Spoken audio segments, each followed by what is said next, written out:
Hello friends, ನೀವು ನೋಡ್ತಾ ಇದ್ದೀರಾ one India Kannada YouTube channel. ನಾನು ರಶ್ಮಿ. ಯೋಗಿ ಎಫೆಕ್ಟ್, ಮಾಂಸ ಮಾರಾಟಕ್ಕೆ ಗುಡ್ ಬೈ, ಚಹಾ ಅಂಗಡಿಗೆ ಸೈ.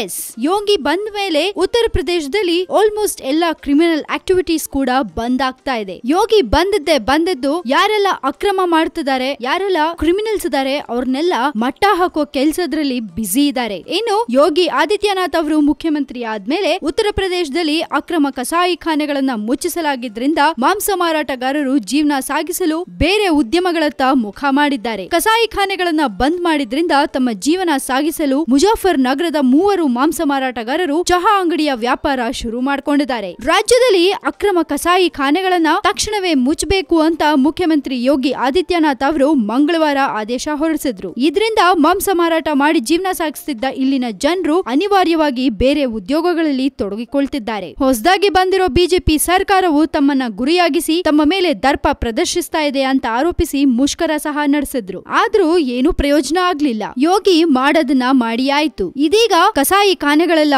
ಬಂದ್ ಆದ್ಮೇಲೆ ಬೇರೆ ದಾರಿ ಇಲ್ಲದೆ ಜನರು ಟೀ ಅಂಗಡಿ ಇಟ್ಕೊಂಡು ಜೀವನ ನಡೆಸ್ಕೊತಾ ಇದ್ದಾರೆ. ಒಟ್ನಲ್ಲಿ ಯೋಗಿ ಆದಿತ್ಯನಾಥ್ ಅಧಿಕಾರ ಸ್ವೀಕರಿಸಿದ ಮೇಲೆ ಎಲ್ಲಾ ಅಕ್ರಮಗಳಿಗೆ ಕಡಿವಾಣ ಬೀಳ್ತಿರೋದಂತೂ ಸತ್ಯ. ಯೋಗಿ ಅಂತ ಒಬ್ಬ ವ್ಯಕ್ತಿ ನಮ್ಮ ಕರ್ನಾಟಕದಲ್ಲಿ ಏನಾದ್ರೂ ಇದ್ದು ಬಿಟ್ರೆ ನಿಜಕ್ಕೂ ನಮ್ ಕರ್ನಾಟಕದಲ್ಲೂ ಕೂಡ ಯಾವುದೇ ಅಕ್ರಮ ಆಗ್ಲಿ ಅಥವಾ ಯಾವುದೇ ಕ್ರಿಮಿನಲ್ಸ್ ಕೂಡ ಇರೋದಕ್ಕೆ ಚಾನ್ಸೇ ಇಲ್ಲ. ಆದ್ರೆ ನಿಜಕ್ಕೂ ನಮ್ಮ ಕರ್ನಾಟಕದಲ್ಲಿ ಅಂತಹ ವ್ಯಕ್ತಿ ಬರೋಕೆ ಸಾಧ್ಯನಾ? ಅದಕ್ಕೆ ಉತ್ತರ ಅಂತೂ ಇಲ್ಲ. ಕಾದ್ ನೋಡ್ಬೇಕು ಇನ್ನು ಮುಂದಕ್ಕೆ ಏನೆಲ್ಲ ಆಗತ್ತೆ ಅಂತ. ಇದ್ರ ಬಗ್ಗೆ ನೀವೇನ್ ಹೇಳ್ತೀರಾ? ನಿಮ್ಮ ಕಾಮೆಂಟ್ಸ್ ಅನ್ನ ನಮ್ಮ ಕಮೆಂಟ್ ಬಾಕ್ಸ್ ನಲ್ಲಿ ನೀವು ಹಾಕಿ ಕಳಿಸಿ. ಅಂಡ್ ಇನ್ನಷ್ಟು ಸುದ್ದಿಗಳಿಗೆ ನೀವೇನ್ ಮಾಡ್ಬೇಕು, yes one India Kannada YouTube channel ಅನ್ನ ಸಬ್ಸ್ಕ್ರೈಬ್ ಮಾಡ್ಬೇಕು. ಜೊತೆಗೆ ಈ ನಮ್ಮ ವಿಡಿಯೋ ನಿಮ್ಗೆ ಇಷ್ಟ ಆಗಿದ್ರೆ ಶೇರ್ ಮಾಡಿ, ಲೈಕ್ ಮಾಡಿ.